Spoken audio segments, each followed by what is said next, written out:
Hello, hello, hello. How are we today?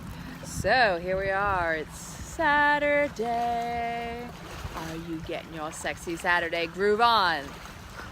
Oh, it's all about moving that body, move that body.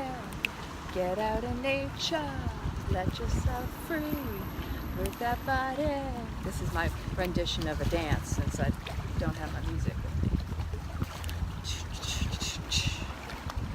So, hello. I hope you're all really, truly having an amazing day. I am smack dab in the middle of a yoga teacher training this weekend. So there's a lot of stuff going on, and it can be consuming in many ways, because at the same time you're holding the space for new teachers, you're also going through it again as if you're going through the process of the teacher training yourself. So I've got my little buddy over here who is eating everything on the trail. Let me tell you, he is crazy for bananas and melons. He's gotten so many melons and bananas. My dad the other day was over at the house. I put a big bowl of bananas in front of him, and he just gobbled them up. My dad's like, I've never seen a dog inhale bananas like that before. And my angel would actually eat bananas. She used to like them, especially when I used to put peanut butter, right? But there was a certain point where she was kind of like, I think she was over bananas, first off. I think she got such other good food from me that she was like, I don't want bananas, I want that other stuff. So he literally is finding dead ducks and all sorts of, he's a hunter, and he has the sniffer for it. When I was younger and had my angel, my mom used to tell me I should have brought her and had her trained as a cancer sniffing dog. So I don't know if any of you out there are aware that they do this, but dogs can heal us. They can sniff out dis-ease. Animals are amazing. I mean, if you have cats, what you don't realize is just the subtleties of the energies that they take on from us. They help heal us. They help really hold that space for us when we don't even realize that. You know, there are fur angels. They are our animal guides. And so here he goes. He's literally picking up like palm fronds and sticks and twigs and he needs something, right? It's totally natural. And normally when we're walking along the waterfront, I don't mind. Hi Tita, hi Kelly, hi Luke, hi Lisa, how are you all doing? I usually don't mind if he's drawn to eat certain greens or grass, because I know that's a natural thing, and they intuitively know what they need for their own bio, their tummies, right? Like if something's bothering them, they know, they sniff out something intuitively and they will eat it, and it'll bring it back up. So that's how they heal themselves. Now, why haven't we tuned into this? Why haven't we tapped into three bicycling boys going by the way. How come we haven't tuned into that? Good question. Some of us are working on it. You know, it's really, again, if you watch my videos, it's all the different things. It's bringing it back to the subtleties and the nuances that our bodies are always giving us signs, and the intuition and the ability to show up, right? Not be numbed out, not to be dumbed down, but to literally show up.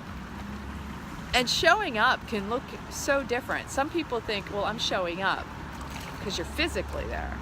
But the showing up has to start with the consciousness, with the awareness that, you know what? Yep, I'm here. I'm here, I'm doing the work. And showing up without the animosity or the looking for things to go wrong, but showing up and just going with the ebbs and the flows, because life is going to move you in whatever direction it is that you're meant to go if you allow it. When you meet it with resistance, it's going to give you the pushback. That's what causes our suffering, right? Exactly, Luke. So I know, hi Jason. I know that today, for example, this whole week has had for me. I don't know about any of y'all. I mean, I've been through a roller coaster of my own emotions and dealing with stuff, and I've been sharing that in my live videos because I've been getting some amazing, beautiful, sweet insights and ahas for myself that I can't help it but want to share. Miracles happen daily. I mean, I left teacher training early today, and the first thing I encountered other than my ninja was the sweetest little ladybug, right? See my ladybug?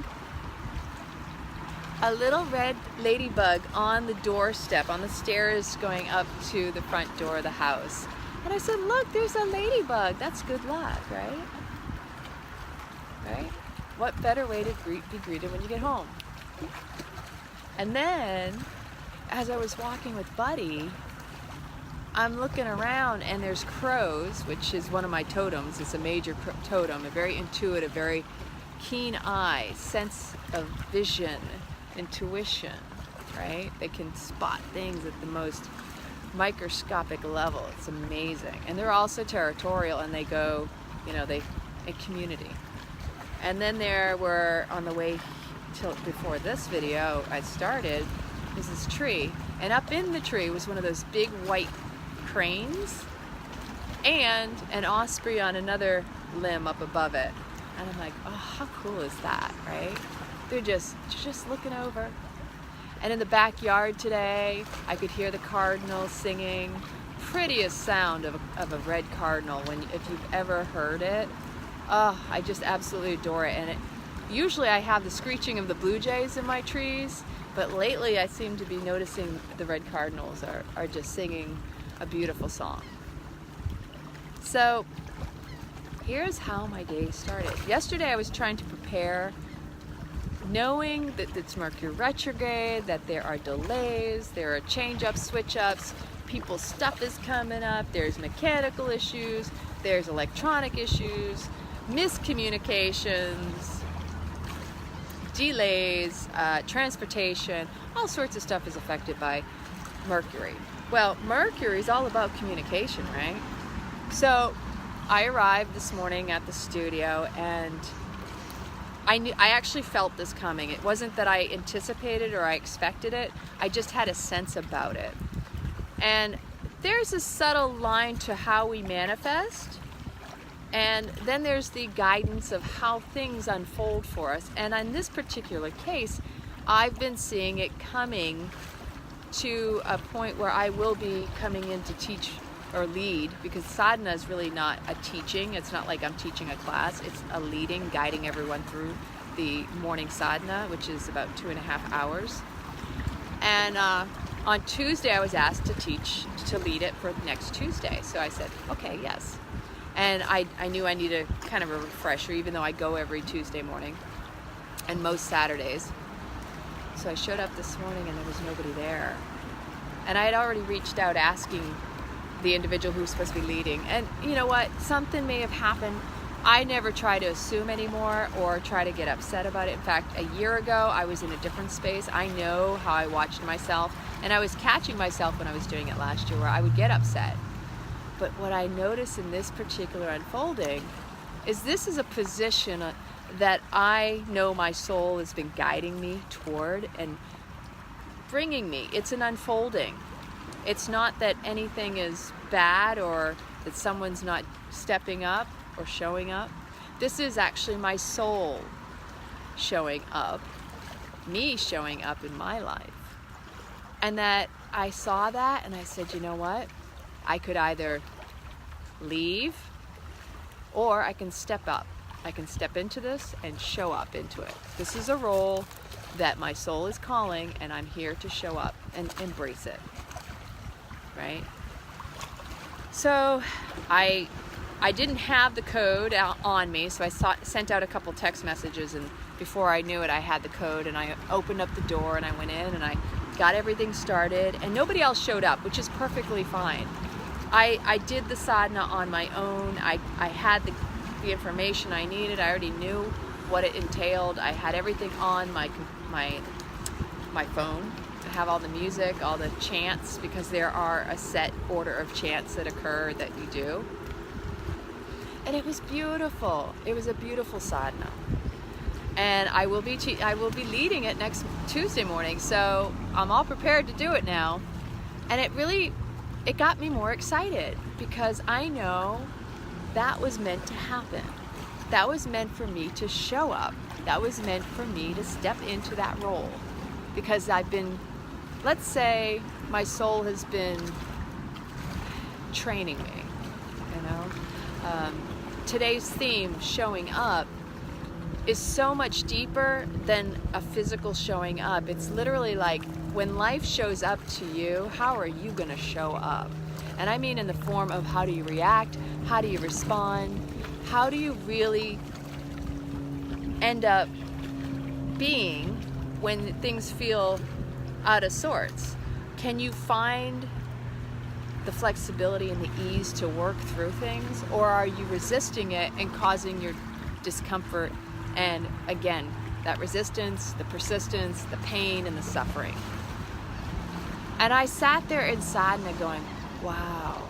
And I know this, Amanda, I truly, whenever something unfolds, I'm very present and very much in the moment, to the point where I'm like, okay, I can't get upset. In the past, my old self would be like flipping off, you know, going off. And even this past week, I had a day, obviously, Monday was a tough day for me, where I was like, we have those moments. There's nothing wrong with it. It's just, how do we react and respond, and how do we handle ourselves? Because we can be the calm in the storm. We don't have to rage with the storm, right?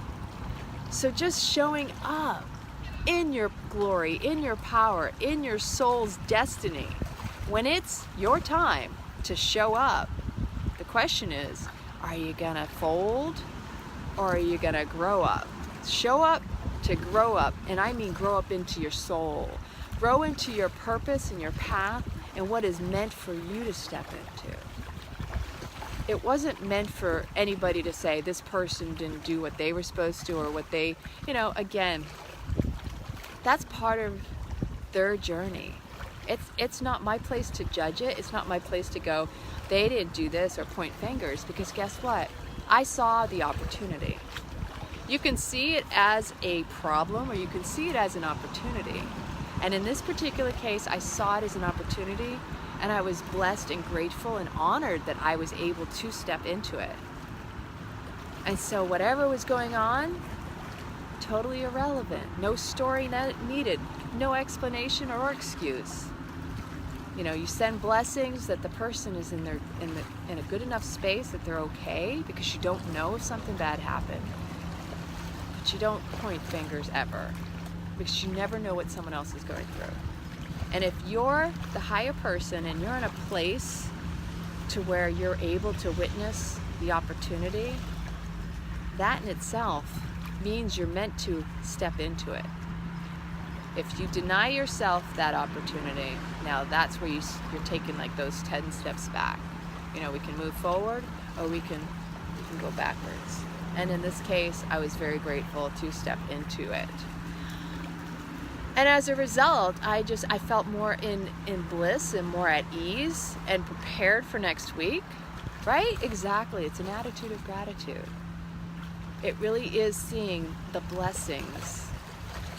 Even when you think, oh my gosh, what am I supposed to do here?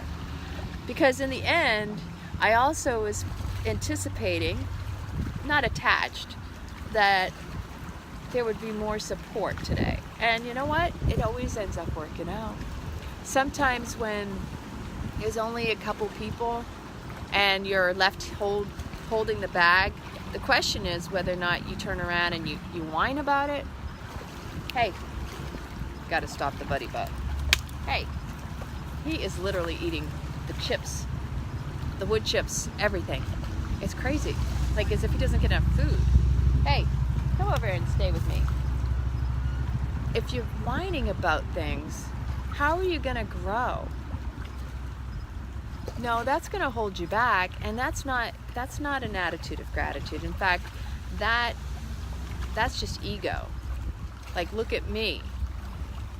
But actually, do you want someone to look at you when you're the whiny baby complaining about what's going wrong, when you could turn around and go, you know what, I'm going to work with this?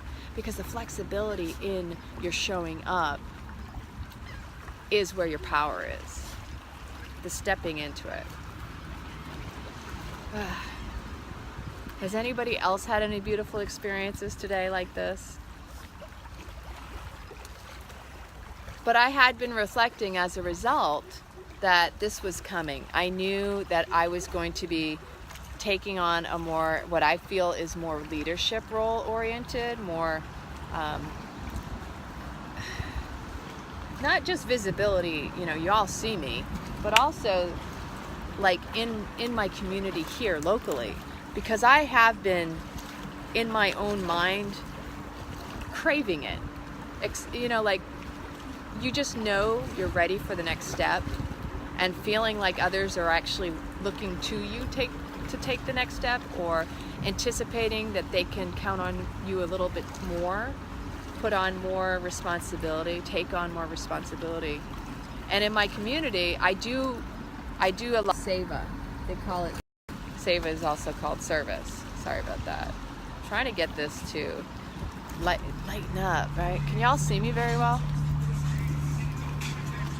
I'm near the water, so you hear the water and the waves, and then you're hearing the traffic possibly. Let me know that the sound. I might have to change the earbuds back to the other ones. What are you eating? This is entertaining, by the way. So, as I pop in and out, I just want to ask all of you, how are you showing up in your life, and what is showing up for you? Because the bottom line is whatever it is, you hear water only. Do you hear me? Do you hear me, Marie? This sounds perfect. Thank you, Lisa Rose. So, oh, you just don't hear the traffic, which is a good thing. Whatever is showing up for you in your life is always showing up for you for whatever reason that is meant to grow you up, right? So, oh, thank you. Is it good now? When your life is showing up in what feels like a challenge, it's an opportunity for you to step into it and to see if you're ready.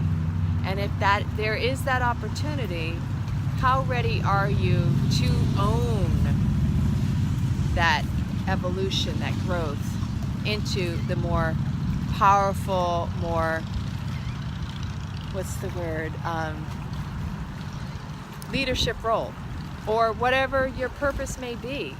But see, we all have this destiny, this path that's meant to unfold. I also had pulled what we call a hookum.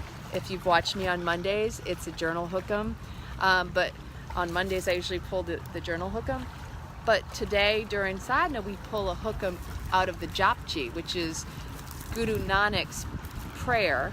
It's the whole Japji that we read first thing. It was the 11th Padi. Now, if you've been watching my videos this week, it was the 11th Padi. First off, 11. I'm an 11. That is my gift. And 11 embodies all of the bodies. And it's kind of a cool thing to have, number one, the numbers, and number two, that the overall message was to listen. To listen. Does anybody else get that? I mean, I just spoke about this the other day, about just listen. Because when you're listening, and I'm not talking about to what's going on around there, because that's all part of it.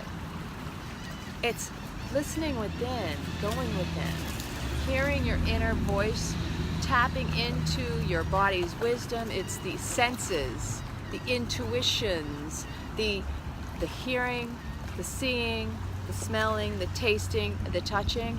All of it applies. To listen is not to just hear. To listen is to tune into those senses, to be richly consumed, right? Sensually awakened to everything that's going on. Because the fullness of life, right? The fullness of life is within all of it when it's all engaged. And I love that. Listen within, hear your own voice. And even when you speak and you listen to your own voice, you hear more if you're listening to what's being said and what you're trying to convey, whether you're coming across. And then when someone responds, you can also more highly hear intuitively into what they're saying, right? The pause with the responses is huge, Cheryl. Oh yeah, into me, I see intimacy, Marie. When I am tapping within, going within, the intimacy is seeing within. It's truly a gift, and it's harnessing that. And so today we have a special teacher this weekend, and she was reminding me, and we're all healers first off, but the more heightened your intuition is with yourself, the more balanced you are with your tattvas, which are your connection to earth, air, water, ether, and fire. When you are balanced in your physical body, in your mental body, your emotional body, all of your subtle body, this is the gift of being a teacher, a Kundalini teacher, that I've learned, and I've been teaching enough to see it when it's happening in a classroom and in my own life, that when you become neutral and non-judgmental and able to just listen, like I said, just listen. When you show up, there's no need to respond, because it's just to hold that space, because the ultimate gift of a teacher is to just be. You don't even need to speak. And that you awaken and you heal others just through the presence. And she shared today how when she was younger and Yogi Bhajan had said something about just thinking about someone is just like blessing them. When you hold that space and you're imagining them in a perfect, happy place, that it's the same thing as they're going to receive that energy, because you're giving them attention. Where attention goes, energy flows. Whenever you think of anybody, that's why we go, gosh, I wonder why I'm thinking about this person, or why this person popped in your mind. Well, chances are they thought about you, or vice versa, right? There's no, I do believe that, we are connected, wavelengths and all, that when you start reflecting upon memories, they're going to pick up on you reflecting upon those memories. And that's why Mercury retrograde is one of those times where all of a sudden you get a phone call out of the blue from an ex-lover or a good old friend, or people from your past, right? And so when people from your past are showing up, there's a receptivity there. They may be seeking healing, and maybe you're there to provide that, or maybe there's a closure. It's not always a good or a bad thing. It just is a thing that you can tune into and listen to yourself, witness how you're showing up, and if you have sent out the good vibes, they'll come back to you, right? I'm getting cold. The sun's going down. I should have gone live earlier, but all of a sudden the wind picked up on my way back. So Buddy and I are gonna truck it home now. But I really just wanted to show up and share that insight. I was really, truly excited about how, to me, that was a gift this morning. To be able to show up where somebody else, God love them, didn't. And that wasn't against them, that was for me. And that was a gift for me in that opportunity, right? What a blessing and a gift to be able to show up where someone else was meant to be, or supposed to be, but you were meant to be. That was the opportunity. And so I'm going to continue with that, because I realize how much more important my presence is, whether it's here or in my studio or elsewhere. I know that is again, the light, the lighthouse. As teachers, we're told to be the lighthouse. We're taught that. That's why we wear white. We're meant to show up and shine the light. And my spiritual name is Sundari Kirinkar, and I beam the love, the beauty of God like a beam of light in your face. That's my spiritual name. That is my gift. As an 11, I'm very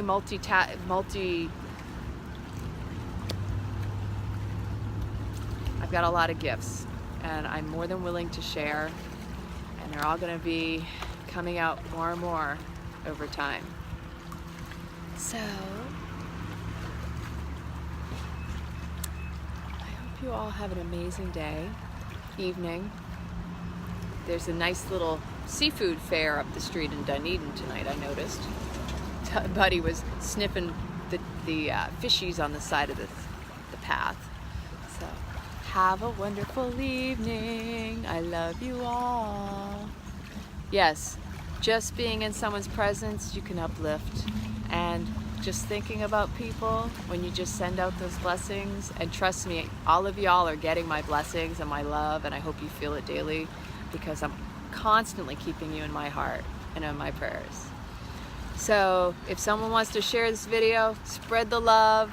You never know. I'm uplifting everyone I can touch, reach. Keep Ross Gerard. I love you.